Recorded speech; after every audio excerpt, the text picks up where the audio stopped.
Yang Mulia Ustadz Abdus Somad LC MA. Ustadz, bagaimana cara menghadapi istri yang suka marah?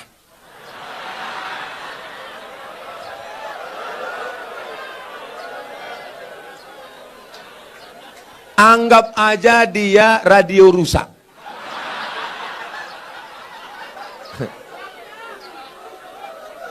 Nikmati aja.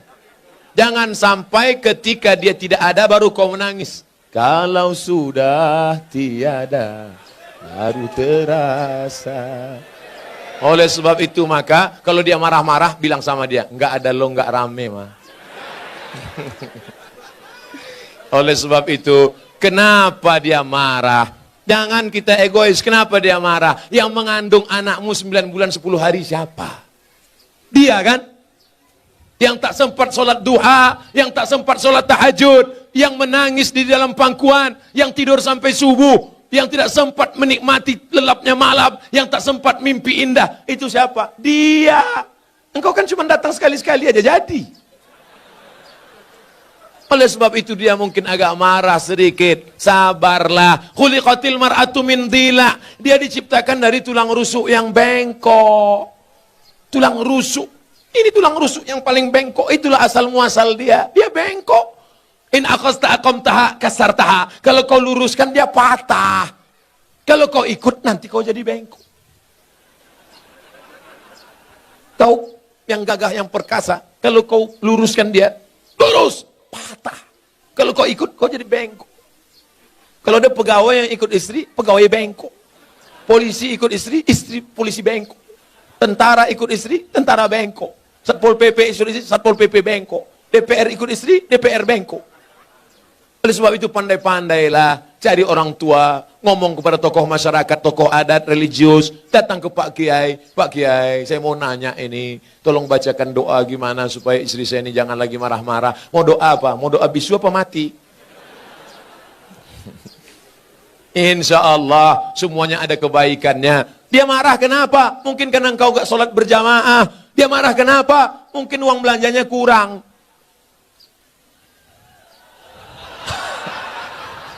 Saya mancing dikit aja. Betul. Itu sesungguhnya adalah luapan kekecewaan yang lama terpendam. Oleh sebab itu kalian pulang nanti duduklah bersama, tulis baleho seperti ini, judulnya apa? Mau dibawa kemana hubungan ini? Oleh sebab itu insya Allah, kalian berdua ini sebenarnya siapa yang mempertemukan kalian? Allah.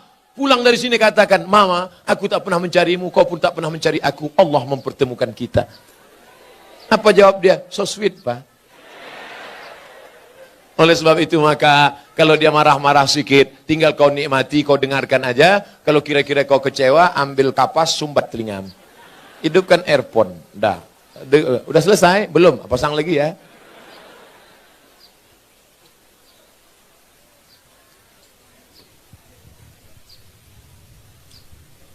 Panitia.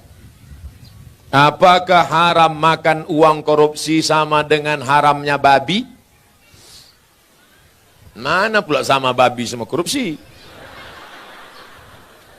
Kalau kau ambil babi, kau panggang, kau kasih kecap, kau makan, itu yang dosa kau sendiri. Tapi kalau korupsi kau makan, kau mesti kembalikan uang ini kepada orang pemiliknya. Kalau kau makan babi, di akhirat kau nggak perlu nyari babi. Tapi kalau korupsi, kau mesti cari orang itu. Kalau kau korupsi satu desa, berarti satu desa mesti kau cari. Kalau kau cari korupsi satu provinsi mesti kau cari. Kenapa Ustaz tak sebutkan satu kota? Ada Bu Wali di sini. Nggak mungkin Bu Wali korupsi. Beliau dokter. Kalau mau dia cari duit, nggak perlu jadi wali kota. Diambilnya aja senter kecil sama martil kecil, selesai. Oleh sebab itu maka kalian yang sudah pernah korupsi, maka uang korupsi itu dihitung, serahkan ke lembaga yang dinikmati orang banyak, panti jompo, anak yatim, fakir miskin, masjid. Dulu kau korupsi berapa? 100 juta. Hitung, balikkan. Nanti kalau pengurus masjid nanya, kok banyak kali? Ambil aja Pak, Ustaz tanya. Jadi nggak perlu, ini aku serahkan 100 juta karena korupsi dulu, tunai. Nggak usah, nanti ditangkap KPK. Jelas?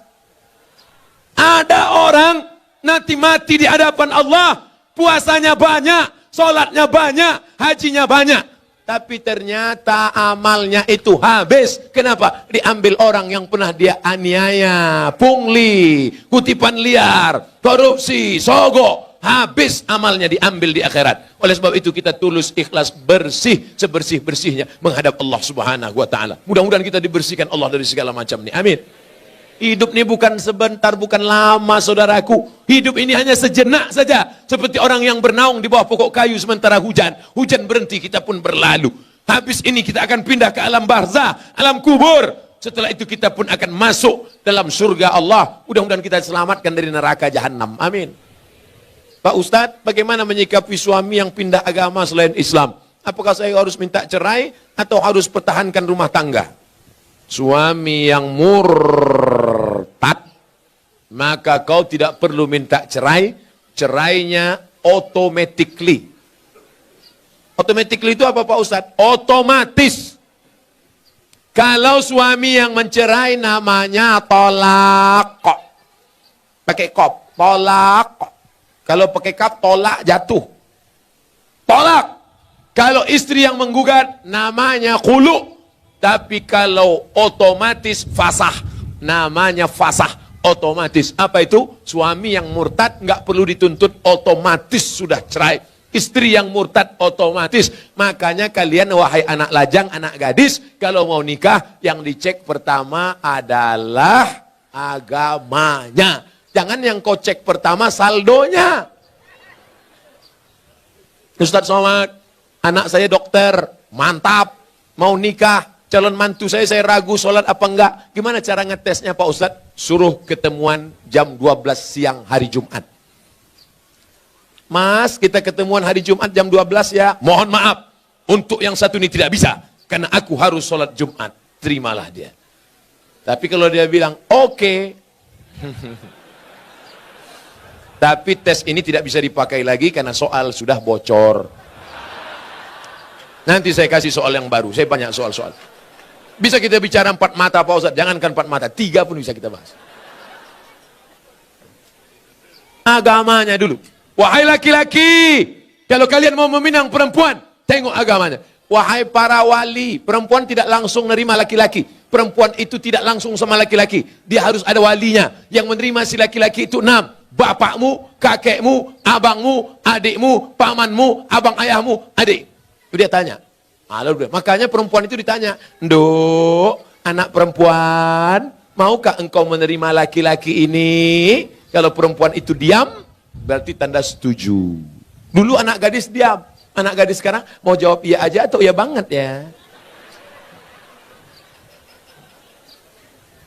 Nah, kalian perempuan, yang pertama dilihat dari laki-laki adalah din, agamanya, wa khuluqahu, baik agamanya, baik akhlaknya, terima dia. Tapi kalau perempuan yang dilihat apa? 4. Tungkahul mar'atu li 4. Perempuan dinikahi karena 4. Mal, kaya. Wali hasabiha, keturunan bangsawan, bangsa yang hidup di awan. Wali jamaliha, cantik. Wali diniha, karena agamanya. Ustadz Somad, ya, saya mahasiswa Ustadz dulu di kampus. Udah tamat kuliah? Sudah Pak Ustadz. Udah kerja? Udah Pak Ustadz. Udah nikah? Belum Pak Ustadz. Kenapa belum nikah? Nyari yang ada 4-4-nya.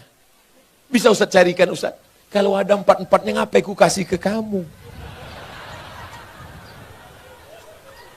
Jangan kau cari karena cantiknya, karena wajah perempuan akan berubah. Kemarin kami baru reuni. Baru ketemuan reuni 20 tahun gak ketemu. Dulu imut-imut, sekarang lisut. Bunga, bagaimana tabiat bunga? Bunga kuntum mekar harum cantik kuning layu mati. Ada bunga yang tak layu, bunga plastik. Makanya banyak perempuan sekarang wajahnya plastik semua. Pipi plastik, dagu plastik, hidung plastik. Ini alis apa bulu mata? Plastik, lontik bukan main. Ada orang bakar sampah, layu. Menggeletar tangan, mencukur bulu mata. Mau pergi undangan, salah potong, hilang semua. Kawan udah mulai nelpon, gimana? Jadi kita berangkat. Wah kacau ini. Hilang, nggak mungkin pergi satu. Hilang kan dua-duanya. Hilang. Gimana? Waduh kacau, gimana ini? Mau ditempelkan ijuk sapu, nggak mungkin. Untung ada spidol white ball. Makasih ya Pak, memang kau penyelamatku. Rupanya spidolnya nggak permanen. Sampai di tempat undangan, sambal udangnya pedas. Kipas angin mati. Meleleh. Ambil tisu, lupa. Panas ya? Iya. Panas. Semua orang senyum. Kok tiba-tiba orang ini ramah ya? Senyum. Senyum. Semua senyum. Sampai pulang ke rumah mati lampu jam 9 malam. Assalamualaikum bang. Waalaikumsalam. Dia buka pintu. Allahu la ilaha illal qayyum. La ta'khudhuhu sinatu wa la naum. Lahu ma fis sama. Kenapa hantu ini nggak pergi? Aku istri apa? Inilah bahayanya.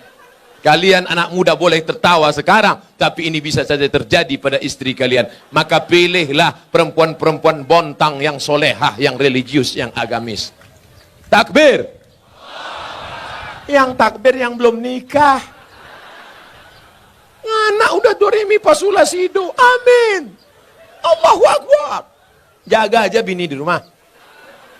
Kalian ini sudah punya rumah. Yang saya bicarakan ini anak-anak lajang yang belum punya rumah. Dia bicara tentang rumahnya yang baru. Kalian rumah yang udah lama tuh aja dempul-dempul dikit, cet-cet dah. Bagaimana kiat mendidik anak agar mudah untuk diarahkan kepada kebaikan, termasuk menyelamatkan ortunya nanti di akhirat. Mendidik anak itu sejak kapan? Mendidik anak itu sejak mencarikan calon ibunya. Karena bibit yang baik ditanam di tanah yang subur, akan tumbuhlah bunga-bunga yang cantik dan indah harum semerbak. Tapi kalau bibitnya kau tanam di tanah yang tandus, akan tumbuh pohon kaktus, dilihat tidak indah, dicium tidak harum, durinya menusuk hidung bengkak. Oleh sebab itu maka carilah perempuan yang solehah. Perempuan yang solehah. Bagi yang belum nikah, yang sudah ada kau jaga-jaga aja lah yang sudah ada. Kalau istrimu solehah, dia hamil, dia sambil masak baca ayat Quran. Bismillahirrahmanirrahim. Ar-Rahman. Garamnya garam. Allamal Quran. Jadi anak soleh ya nak. Coba kalau istrimu tak solehah. Dia masak.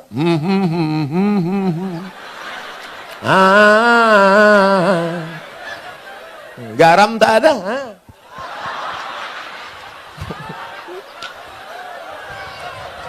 Kuku panjang. Kuku panjang di atas black kutek, di bawah black daki. Dimasaknya kau bakwan. Sebelah kiri pula tuh. Enak bakwan mama ya. Iya. Makanya kalian cari yang solehah. Setelah anak lahir, selama mengandungkan itu apa yang dia baca? Dia baca surat Yusuf. Datang ke Kiai, Pak Kiai, gimana supaya anak saya baik? Baca surat Yusuf.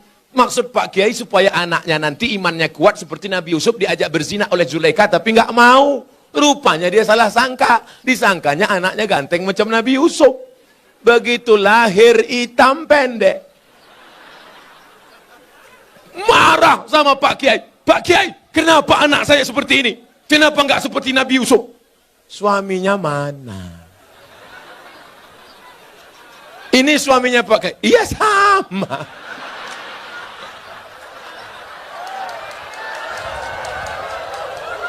Maksud saya nyuruh kamu baca surat Yusuf, bukan anaknya ganteng macam Nabi Yusuf, tapi imannya kuat. Mohon maaf Pak Kiai, saya salah sangka. Ya enggak apa-apalah, udah terjadi apa boleh buat Pak Kiai. Dia enggak akan marah, dia enggak akan komplain ke kamu. Aku nyesal nikah sama kamu mas, hitam pendek, jelek, busuk, bau. Jangan-jangan aku kena pelet dulu. Dia tetap nerima. Apa kata dia? Mas, aku enggak marah. Karena Islam mengajarkan rukun iman 6. Iman ke-6 adalah nerima takdir baik dan takdir buruk. Engkaulah takdir burukku mas. Dia ridho nerima. Dia tidak akan marah mencaci maki engkau. Karena dia berkata, walaupun bagaimanapun juga, engkau adalah pilihan terbaik menurut Tuhan untuk aku, Mas. Walaupun kemana-mana orang selalu bertanya, itu supirmu ya? Lalu kemudian, setelah anakmu lahir, dia akan menyusukannya.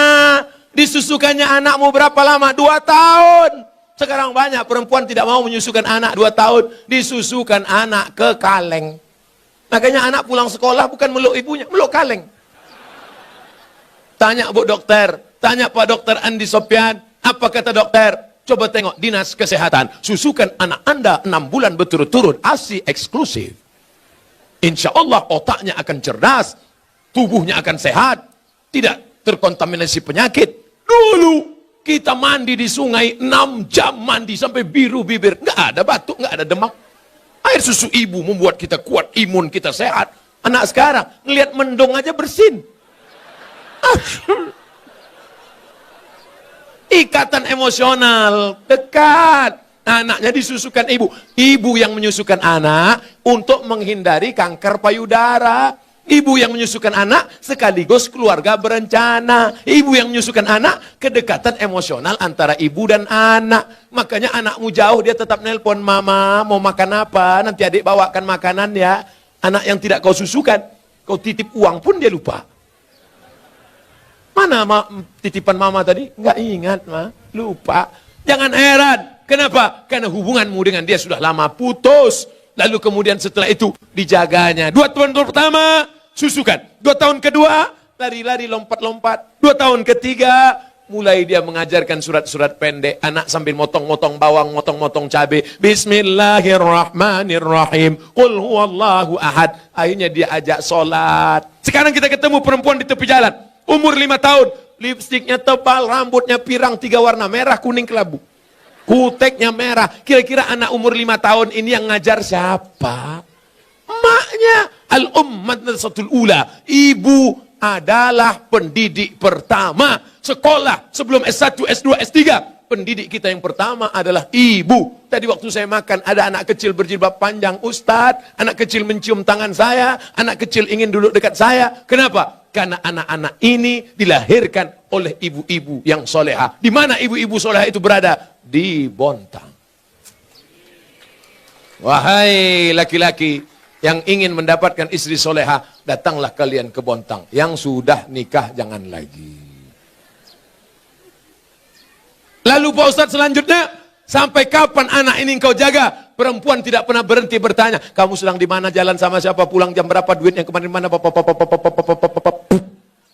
ketika perempuan berhenti ngomel, berhenti merepet, berhenti bicara, saat itu kiamat sudah terjadi pada anak-anak kita. Jangan sampai diam saja. Bu, saya bawa anaknya ya, bawalah. Sampai pagi ya bu, enggak apa-apa. Anaknya hamil bu, iya enggak apa-apa. Jangan sampai kalian laki-laki harus gagah perkasa, perempuan juga harus menjaga. Pak, saya bawa anaknya sebentar jalan-jalan ke kota. Jangan. Ibu juga harus begitu. Bu, kami bawa. Jangan. Jangan sampai bapak bilang, jangan. Sekali tidak. Tidak. Datang ibu dari belakang. Bawalah. Kita dulu lebih parah daripada itu. Nusa anak-anak kita. Harus kita jaga generasi ini insya Allah. Pertanyaan terakhir. Ustadz, apakah haram? Oh, ini pertanyaan yang tadi, udah tadi. Maka di akhir majelis ini, ada 3 lagi. Masya Allah. 15 menit lagi, 2 jam saya ceramah. Saya tahu dari mana? Melihat jam dan rasa kesemutan kaki. Apa hukum keluar 3 hari bersama jamaah tabligh? Keluar 3 hari jamaah tabligh. Apa hukumnya? Di India, jamaah tabligh itu dari India. Namanya Maulana Ilyas dan Maulana Zakaria Kandahlawi. Di India nggak bisa tabligh akbar begini. Di India nggak bisa tabligh akbar begini. Kalau tabligh akbar begini, datang Amitabh Bachchan, Sanjay Dutt, Hema Malini, Rani Mukherjee. Hafal juga Pak Ustaz. Nggak bisa. Maka ijtihad Maulana Ilyas Zakaria Kandahlawi, mereka datang dari rumah ke rumah. Dakwahnya dari pintu ke pintu, door to door. Assalamualaikum. Waalaikumsalam. Kya hal hai? Theek hai? Kuch kuch khota hai. Kehale artinya apa kabar? Tike artinya kabar baik. Coach Kotahe judul film, saya pun nggak tahu apa itu. Aja. Saya paling bingung ngomong sama orang India. Antara iya dengan tidak goyang kepalanya sama. Saya tanya, Kehale Tike, saya tinggal di hotel kamar berapa? Aja kata. Lantai 3 apa 4? Aja kata. Maka ini datang dari India. Mereka ulama-ulama ahli hadis. Siapa yang kaya, punya duit banyak, kerja tidak mengikat, 3 hari datang ngajak ke pintu. Assalamualaikum, waalaikumsalam. Ayo ke masjid ya. Ayo datang pengajian ya. Mereka inilah yang berdakwah di jalan Allah. Abdul Somad ceramah ke Bontang. Kenapa? Karena diundang Pemko. Abdul Somad ceramah ke Bontang. Kenapa? Karena diundang Bada LNG atau LNG Bada. Tapi mereka yang datang rumah ke rumah, ada yang undang mereka? Tidak ada. Ada proposal untuk mereka? Tidak ada. Mereka datang lillahi ta'ala. Ini jamaah tabligh aliran sesat, Pak Ustaz. Kenapa sesat? Karena mereka berjenggot. Nabi Muhammad berjenggot. Karena mereka bersorban. Nabi Muhammad bersorban. Karena mereka pakai jubah. Nabi Muhammad pakai jubah. Kenapa Ustaz nggak pakai jubah? Ini orang ramai narik-narik. Kalau sempat saya pakai jubah, tanggal jubahnya. Maka saya pakai celana biar supaya cepat lari, nanti selesai ceramah langsung masuk mobil pulang. Jangan katakan mereka sesat. Mereka adalah orang yang mengajak ke jalan Allah. Mereka aslinya dulu preman, bertato, kumis tebal, anting-anting, gak kenal agama. Tapi datang jamaah tabligh di terminal, ini preman. Datang, primo. Tato besar, gambar ular kobra. Datang itu jamaah tabligh, memukul ular kobranya. Hei, ayo ke masjid. Berani yang ngajak saya. Besok dia datang lagi. Lama-lama preman ini tersentuh. Datanglah dia ke masjid. Ini bukan cerita bohong. Ini bukan cerita yang diada-adakan. Seorang preman di kampung saya. Rambutnya panjang, punya meja biliar. Tidak pernah sholat. Akhirnya saya pulang dari Mesir. Dia yang jadi imam di masjid. Bismillahirrahmanirrahim. Saya heran. Siapa ini? Assalamualaikum warahmatullahi. Yang punya meja biliar. Saya tanya, abang gimana ceritanya taubat? Ustadz nggak pernah menceramahi aku nggak pernah datang ke masjid, aku nggak pernah dengar khutbah, aku nggak pernah nengok tabligh akbar. Tapi ada orang yang datang ke meja biliarku, mengajakku. Siapa itu? Inilah dia jamaah tabligh. Berapa banyak orang dapat hidayah karena mereka. Kalau engkau belum sanggup seperti mereka, jangan ejek olok-olok mereka. Ini banyak orang ngejek. Apa itu? Itu jamaah kompor. Apa itu? Itu jamaah KUPJ. Apa itu KUPJ? Kelompok Ustadz Panjang Janggut. Oleh sebab itu maka mereka dakwahnya lembut. Assalamualaikum Pak Haji. Waalaikumsalam. Ayo ke masjid ya Pak Haji. Jangan ajak-ajak saya. Kamu belum lahir, saya sudah haji. Apakah mereka jamaah tabligh berhenti? Mereka besok ajak lagi. Assalamualaikum Pak Haji. Waalaikumsalam. Ayo ke masjid ya Pak Haji. Kan sudah kubilang kemarin. Ini kening sudah sujud 1000 kali di Masjidil Haram. Catatan amal sudah penuh. Aku tinggal masuk surga aja lagi. Tinggi sana, pergi. Masjid kalian yang jelek itu nggak level ya. Hari ketiga mereka datang lagi. Assalamualaikum Pak Haji. Apa? Mau ngajak lagi? Mau ngasih tahu Pak Haji. Nanti kalau Pak Haji mati kami biarkan ya. Akhirnya Pak Haji pun ke masjid juga. Oleh sebab itu maka dakwah mereka lembut. Apa pernah jamaah tabligh marah-marah mengkafirkan? Enggak. Mereka datang ngasih siwak, minyak wangi, ngasih sorban, ngasih parfum. Ayo ke masjid Pak Ustaz. Kalau nggak setuju, mereka nggak marah. Apa pernah jamaah tabligh marah sama saya karena saya nggak berjenggot? Enggak. Apa pernah mereka mengatakan, yang nggak berjenggot masuk neraka? Jangan kelahi gara-gara jenggot. Jamaah tabligh berjenggot dia aja. Aku ngeliat ente berjenggot kayak kambing. Yang berjenggot juga marah. Aku kambing, kau nggak berjenggot anjing. Akhirnya berantem anjing sama kambing. Yang senang siapa? Musang berbulu ayam. Mereka nanya, kenapa mereka kelahi? Gara-gara jenggot. Di masjid lagi. Iya, untung kita nggak ke masjid. Rusak persatuan. Itu tidak terjadi di Bontang. Kenapa? Karena Bontang tertib agamis. Mandiri, aman, nyaman. Kalau terjadi, mungkin di dekat-dekat perbatasan luar Bontang. Apa yang harus saya lakukan ketika ibu saya selingkuh sudah 3 kali kedapatan? Apakah saya boleh membenci dan memarahinya? Apa yang sebaiknya dilakukan bapak saya, Pak Ustadz? Engkau dulu lahir ke dunia ini lewat rahim ibumu atau lewat tabung gas 9 kilo? Apakah bisa kau katakan, Mama, aku tak pernah? Tidak pernah kita pernah lalu di perutnya, lalu di rahimnya, dan dia meregang nyawa. Itu tidak bisa kau pungkiri. Oleh sebab itu, bahwa dia bersalah, ya, tapi kesalahan dia tidak membenarkan kedurhakaan engkau. Maka caranya bagaimana? Suruh bapakmu menasehatinya. Bapakmu pun kok bisa dibuat selingkuh 3 kali? Kemana bapakmu selama ini? Laki-laki itu kan tahu dia, periksa HP-nya. Tiba-tiba di HP ketawa-ketawa, kiki. Kau ngapain siapa? Sama siapa? Sama mantan, Bang. Reuni-reuni dia pergi, tanya dia. Ibu-ibu kalau reuni bapaknya ikut. Nanti pergi sendirian, ditanya, mana gambar suamimu? Ini, gantengan aku ya? Iya, Bang. Akhirnya semua berawal dari macam. Udah macam abang saya, udah macam adik saya. Berawal dari macam, berakhir dengan macam-macam. Oleh sebab itu ini mesti kita jaga. Nah, dalam kasus begini bagaimana Pak Ustadz? Laki-laki 2. Yang pertama, dia sabar atau dia gugat ke pengadilan. Kalau kau sabar, kau jaga dia. Kalau tidak, kau gugat di pengadilan, maka kasus perselingkuhan paling cepat hakim menjatuhkan talak. Kalau kau sabar, jaga dia dengan baik. Kalau kau tak sabar, kau lepas dia dengan baik. Bunga bukan setangkai, kumbang bukan seekor, patah tumbuh hilang berganti, hilang 1 tumbuh 1000. Gimana? Sabar? Saya sabar Pak Ustadz. Jaga dia sampai mati, saya jaga Pak Ustadz. Lupakan yang lain, lupakan. Jaga dia. Tapi jangan mulutmu berkata sabar, hatimu berkata yang lain. Gimana aku bisa menerima dia? Dia sudah diobok-obok 3 orang.